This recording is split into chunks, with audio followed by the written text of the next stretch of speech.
Okay, we're back. So I took out the 50-day moving average, and I want to introduce to you guys a similar moving average. Again, indicators. You type moving average, but instead of picking the moving average, you pick the exponential moving average, right? So you see this. Let's make it 200. The thing about the exponential moving average is it gives more emphasis to the more recent periods, right? So here you can see, like what I mentioned earlier, how the stock price of the 50-day is more sensitive than the 200-day moving average. The uh, ceteris paribus, a moving average, is less sensitive than its exponential moving average brother, right? Let's change this color of the exponential moving average. Let's make it red, right? So as you can see here, this blue line over here, that is your moving average, and this red line is your exponential moving average. As you can see, let's get a better example. PSEI again, right?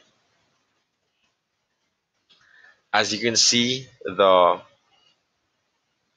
exponential moving average, that's the red line. It's a lot closer to the stock price than you see the blue line, right?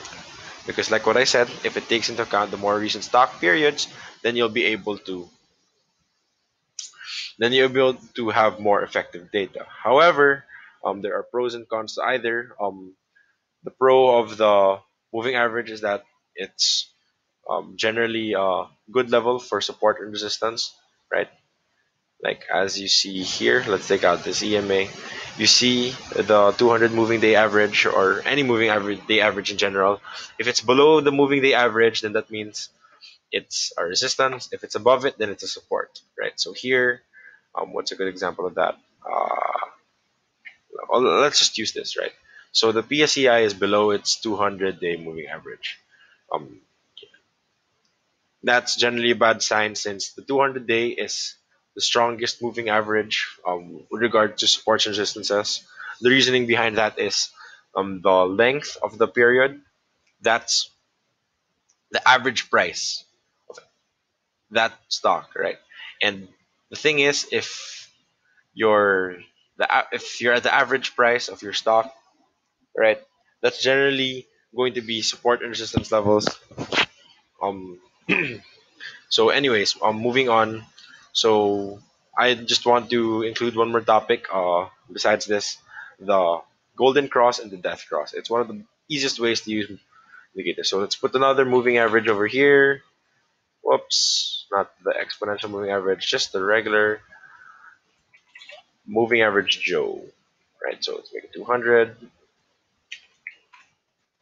Change the color so it's not the same. Let's make this one red. Whoops, I mean 50. The 50-day and the 200-day moving average. So let's look at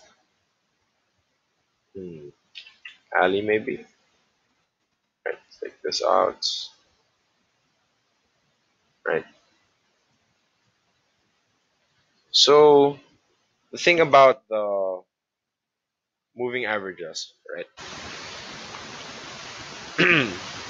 These reflect, like what I mentioned, the prices over the past period, right? So the 50-day is the period of the quarter, if you remember, and the 200-day is the period of our year, right? So the golden cross, the principle behind the golden cross is when the stock price, oh, I know, when the stock price of a company over the past quarter has started to become better than its stock price of the past year, right? So here, again, the blue line, that's your 200-day moving average. The red line, that's your 50-day moving average. Take this here out, right? The thing about the golden cross, right? So when the faster moving average, that's the 50-day, crosses above your 200-day, that's this wonderful thing right here, right? When you see that, when it crosses the 200 moving average and it doesn't go below it again, that's generally a very good sign, right? That the stock price, at least over the past quarter, is doing very good. That people like the stock. That people are starting to have hope in the stock again, right? Similarly, death cross, like as you can see here again in the same stock. Let's make a duplicate of this guy, clone. Let's move him over here, right? You see, where's the first time? Here, right?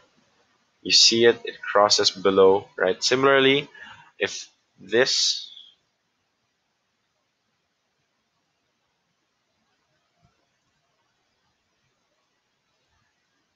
if this is your golden cross, right? Then this, let's move it over here, is your death cross, right? So the reason behind this is because again, similar to the concept we used earlier, if it's if the moving average if the moving average over the past quarter becomes significantly lower than the moving average over the past year, that means people have been selling the stock over the past quarter. People don't like the stock anymore. Maybe it's not earning as well. Maybe something bad happened. Maybe Gina Lopez closed down their mine, right? Maybe, and a number of other factors, right? The point being is that the death cross is generally a very good sign to get out of the stock, right? Sell, um, go into another one. And again, conversely, the golden cross is a very good sign. When you see it, generally it's a very good opportunity to buy. Um, although I must say, caveat for using this, uh, this way of trading moving averages is very basic, and uh, it's actually highlights the weakness of the moving average on quite unlike other uh, ways to utilize the moving average. So the moving average, by its nature, it's literally a lagging moving. It's not literally a lagging indicator, right? Meaning it can only tell you about the past, right? Because it's literally a moving average of the past, right? So if you see here, you waited for this golden cross to happen, you lose out on this much. That's 50%, right? Here, let's say this is around here. This is where you start seeing that, oh, hey, maybe it's not so good anymore, right? Price range, bring it all the way down, all the way to the golden cross, all the way to the death cross, rather, 20%, right? Here, you missed out on double your money. Here, you already lost a fifth of your money, right? That's really painful, trust me. So there you see that the way of trading the death cross and the golden cross, while good to validate your trades, generally if you wait for them, you're too late to the party. Obviously, there are other ways to utilize moving averages using a short day moving average. Like, for example, when trading Basura, you only have a 5 day moving average, and once it's broken, you get out, right? There are many ways to use a moving average, right? And similar to the indicators, I suggest you research a lot more on this or ask me uh, at any time. Ask John, ask Stanley, hey, what's this? What does it do? What's the rationale behind it? And we'd be very happy to answer your questions. So that's the last from me. I'm Joseph. Again, I'm Joseph Busto. I'm the Investment Council Advanced Director, and hopefully you enjoyed my video. Thank you.